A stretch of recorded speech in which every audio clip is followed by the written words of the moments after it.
that I have an ulterior motive for broadcasting today, and that reason is I need to raise some funds. Normally, I shy away from doing this, and normally I can afford to make 2 or 3 shows a week without hurting my income too much. Unfortunately, times have changed, and I have a number of big work expenses coming up, which I need to find the money for. So I'm launching a fundraiser to try and raise approximately £300, maybe more, whatever I can get. And the idea of this is this one-off fundraiser will alleviate this problem. I have to renew my training license every few years, and that's coming up for renewal in the next month or so. And as well as that, in order to get that done, and it costs several £100s to do that, incidentally, I also have to get a new disclosure document from Disclosure Scotland, and that also takes money. On top of that, being in the kind of trade that I'm in, where I'm out driving every day and training people, I wear tyres out fairly often, and I need to get a new set of front tyres. That again is going to run into several £100s. So you can see where the problems lie here. With a diminishing amount of work time, because I'm broadcasting so much, I don't have the money to do this. So I'm asking you, my loyal viewers, if you can spare a few quid to add to my fundraiser. You'll find the link in today's description. Now, at this point, I also should say to you, don't forget to like and subscribe to this channel, and comment as well, because all of these actions, when you interact with the program, drive the algorithm so that the program is seen more widely. So thank you for all of you who have been continuing to support me, both financially and through becoming a subscriber.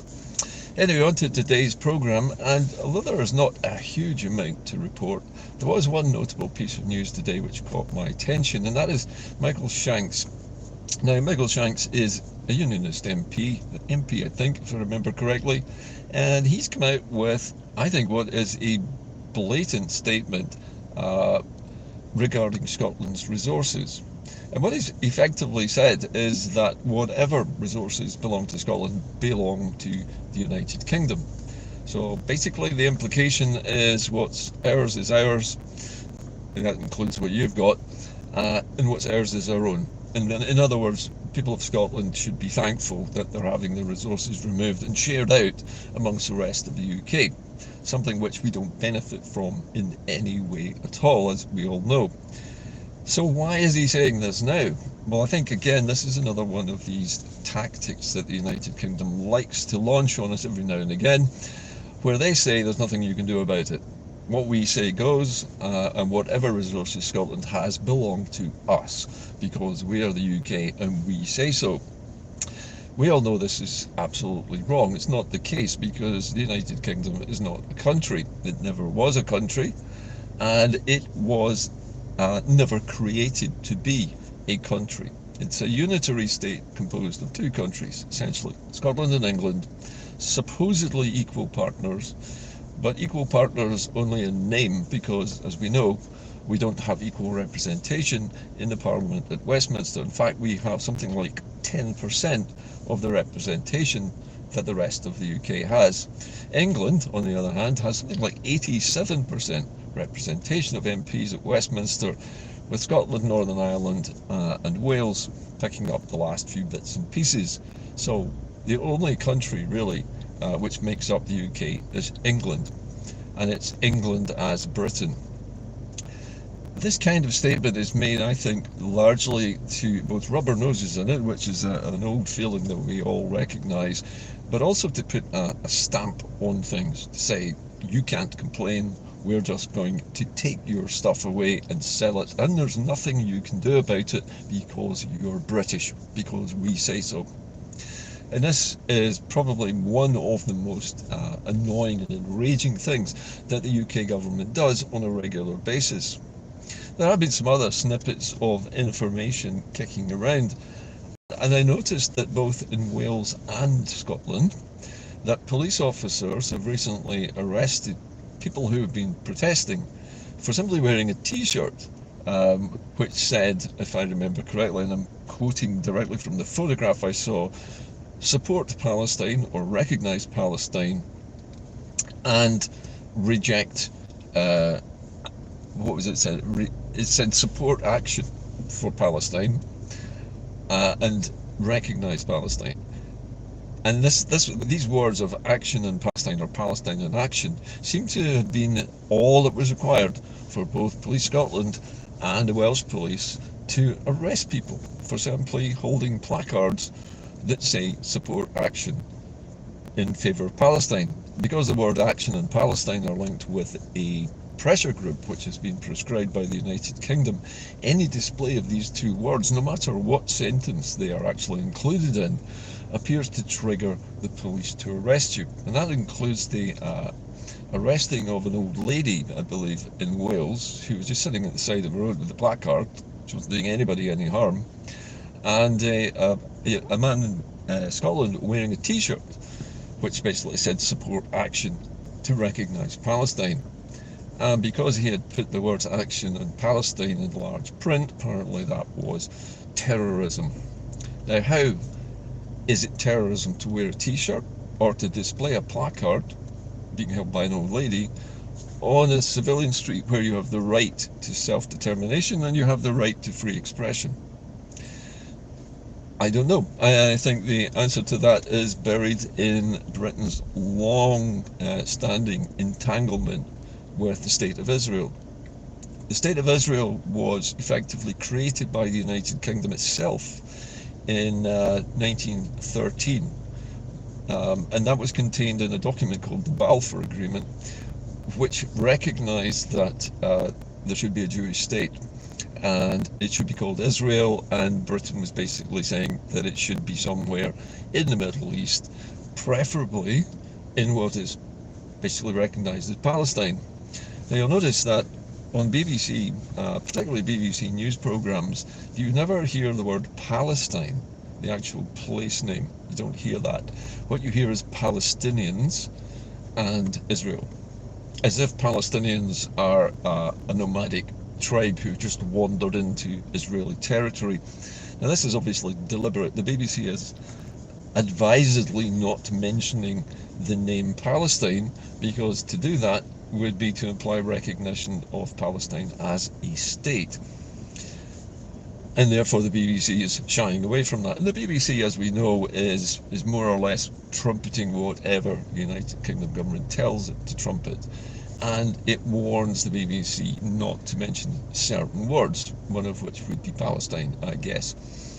And this is also why the old lady and the gentleman in the t-shirt were needlessly arrested for simply displaying two words, Palestine and action. Now these two words, separately, don't mean anything. Put them together and you get arrested. And to me that is not terrorism, that is just simply an arbitrary decision by the United Kingdom to demonise anybody who dares to display these two words. And I have not, I have to say, over the last few years, involved myself in the political arguments concerning Israel and Palestine, mainly because I don't want to get tied up in that. And because I've done that, I've tried to focus all my attention on Scottish politics instead. But when Scottish politics includes Scottish police officers arresting people simply for wearing a t-shirt, then I think there's something wrong. Somebody mentioned in a post today that the officer concerned in the Scottish case who arrested the young man for wearing a t-shirt which displayed those two words on it in a sentence, which was not the name of the organisation prescribed, by the way, that officer should be brought before the Holyrood Parliament and asked why it was necessary to arrest that individual who was plainly not doing anything. He had no terrorist connections whatsoever. He's not in charge of bomb-making materials. He's not plotting to overthrow the government. He wasn't plotting any acts of revenge or terrorist attacks. None of that is true. So why does this guy, this police officer, and the one in Wales, get away with doing that? And I think it's because they know that the British government will back them up, because that's what they've been told to do. They are police officers, and in Scotland they're meant to be accountable to the Holyrood Parliament, so we are told, and yet they're not. They're not accountable apparently to any Scottish politicians at all. It seems that they get their direction from the broader police service of the United Kingdom in what they may and may not do, and what they should and should not do about arresting people for wearing t-shirts or displaying little cardboard placards with words on them. Neither of those things implies membership of a prescribed organisation. They just imply support for Palestine and for anybody who wants to take action about supporting people who live in Palestine. Now, to me, this is a word salad game. I have to avoid mentioning these two words in the same order, otherwise I get arrested. It's a bit like playing a game of, uh, of just a minute, where I have to use the same words, but I mustn't say a certain phrase. And this is ridiculous. This kind of arbitrary victimization needs to stop. It's not healthy in any democracy for it to exist at all. So, at the moment, I think it's safe to say that Inde-Car is going to continue in its present form. But you may have noticed that I'm concentrating quite a lot of effort with Norrie Hunter on producing Hodma Jacket every Friday morning, because I think it's important that people have a set time of the day when they know they're going to see a programme which gives them information which is being either withheld or is disapproved of by the British state in some form or other. And also, I would suggest that Scottish media will not print it or show it to us, and the Scottish MSPs of virtually every party will not comment on it, and will not even acknowledge that these broadcasts are happening or acknowledge who's broadcasting in the first place. So it's important for us to keep this going. It's very important for me to keep funding both Inde-Car on its more sort of scattered approach to programming, but also the regular occurrence of Inde-Car producing or helping to produce in collaboration with Norrie Hunter, the Hodma Jacket programme every Friday morning, because we need a regular, if you like, linear televised live programme every week so that people know when to tune in. Now, of course, if when you're watching this programme or Hodma Jacket, you click on the notification bell, then you will be warned when I'm going live or when Hodma Jacket is going live. But I don't want you to come away thinking, I'm just going to stop broadcasting. That's not what I'm saying. But at the moment, I would like to be able to produce more Inde-Car shows, and I can't. And if I don't solve this problem with funding in the next week or so, it may be very difficult for me to make any Inde-Car shows by myself, and we would only have Hodma Jacket on Friday mornings at 9:30, which is not the way I want things to be. It's nice to have both programmes healthy. We know that we've got an enlarging audience for Hodma Jacket because we've seen the viewing numbers going up week by week. We cracked over 3,000 views last week. It obviously will vary up and down, but when people know where we are, it's much easier for them to tune in, and we can go straight into the topic without necessarily music or adverts or chit chat of any kind. We can just get straight into it and talk about the main topics that have come up during the week. At the moment, because it's summertime, there's not much political activity going on. This is what's known as the silly season. It's the season when the news editors at the BBC and in other newsrooms across the UK start trotting out what we would call fluffy kitten stories.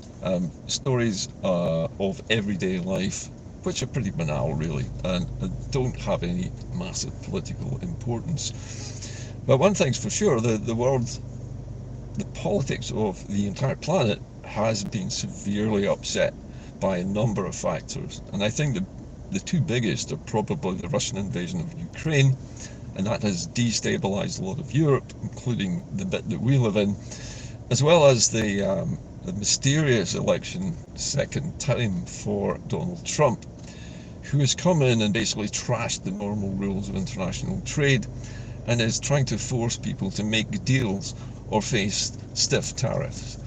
This is Trump basically trying to do deals with individual countries which benefit him and benefit the US. But really, the sanctions that he's imposing on imports from everywhere, including here, are just stopping people from getting the products which are made perhaps in Scotland, perhaps in Europe or elsewhere in America, because they're so expensive. And there isn't anything really in the United States that could rival Scotch whisky, for example, or many other products from Scotland as well, including things like knitwear and certain foods. So it's not going to hurt us as much as it hurts Donald Trump's own voters. But all of this has destabilized the entire system. And even Donald Trump has been absolutely minuscule in his help for Ukraine, despite America coming down firmly on the side of the Ukrainians and wanting to make sure that they can defend themselves against 700 missiles and projectiles per night. That's an enormous barrage for cities and civilians to undergo without sufficient defense. Trump has just said that he's going to send 9 Patriot missiles, 9, to the Ukraine. That's not even a salvo for a single rocket battery. He's not said he's going to send 9 Patriot batteries to Ukraine with, dozens of missiles to help shoot down some of the ballistic threats. It's minimalist, and the Ukrainians are really having to innovate their own solutions to these issues. So Trump's not helping things. He's not helping Europe. He doesn't like Europe. He sees Europe as a competitor, an enemy of the United States, just like he sees virtually everybody else. So Scotland as a state wanting to emerge from the shackles of the Union is not going to get any support from Trump. But it is likely to get support from former colonies who are now UN countries in their own right. And this is why Salvo and Liberation.Scot have been so quick to put in the notification. Now, the notification which was made to the UN recently, partly with the help of Craig Murray, but with others as well, was really to let the UN know that Scotland intends to make an application for decolonisation and to be registered with that status as being fulfilling the requirements for decolonisation to take place. The second phase of that will be the delivery of certain documents making the arguments for the decolonisation process so that we get a ruling, and that will happen, I believe, later this year. I know that Craig Murray is planning another trip back to the UN fairly soon, but at the moment I don't know exactly why. We just know that he has made the required connections with people in the UN. He's spoken to the right sorts of people, and according to Craig himself, he has at least one UN member who is prepared to back Scotland's bid for decolonisation. So that is encouraging. But nothing at all is coming from the Scottish politicians. They don't even acknowledge the existence of this this application to the UN. And I've gone over the reasons for this in my show sometimes before, but I think my own take on this is twofold. That politicians do not want to acknowledge that the UN has been approached by a body which wasn't them. Political parties do not like being leapfrogged or usurped by citizen activism because it makes them look like what they are, incompetent and ineffectual. So that might be part of it. The other part of it might be they've been told not to respond to it. They've been told not to acknowledge its existence. And I know some of you were contacting me recently about the Sterling Directive, which was issued, I think, a couple of years ago now, which was delivered to the Holyrood Parliament, and there was also simultaneously an attempt was made to deliver it to Bute House, which was the residence of the then First Minister Hamza Yusuf. The Bute House attempt, I believe, failed. The attempt to deliver it to the Holyrood Parliament partially succeeded, but our delivery team was forced to go round the back door and hand it to some civil servant functionary who accepted the document and took it away. But as far as we know, after that point, no politicians got to see it. They didn't open it. They certainly didn't read it. and none of them acknowledged its existence, which is either because this functionary never told them about it, or they deliberately didn't want to see it. Whatever the truth of the matter is, it's not good. But the point I'm trying to make here is that despite the fact that our politicians seem to be living in denial, the United Nations is being approached, and there will be a legal argument made with enormous amounts of supporting historical documentation which supports our position that Scotland is a non-self-governing territory of the UK. In other words, it is a colony in all but name, and it requires decolonisation. But it also requires the support of the Scottish people who are making this application through Salvo and through Liberation.Scot. And the more people who sign on to the Edinburgh Proclamation, which came out of both Salvo and Liberation.Scot, the better, because that reinforces the argument in the UN that hundreds of thousands of Scots want this. And the more evidence they see that it is normal, the civil population who want this, the better, because the politicians are obviously not doing it. Anyway, I have to go, but listen, thank you for listening to the end. Please help the channel to stay on the air. I'm attempting to raise somewhere around £300+. It's probably just going to be a one-off, and I will probably be able to carry on after that, having paid off these huge expenses which are coming up. It's not often I ask for your help, but on this occasion I can't broadcast any regular Inde-Car shows if it's not forthcoming. So I know a lot of you already donate to me in small sums, but on a regular basis. Please keep doing that. And for those of you who've maybe got a few bob salted away somewhere and you support the cause, if you want me to keep doing this more frequently, please help. I really appreciate it.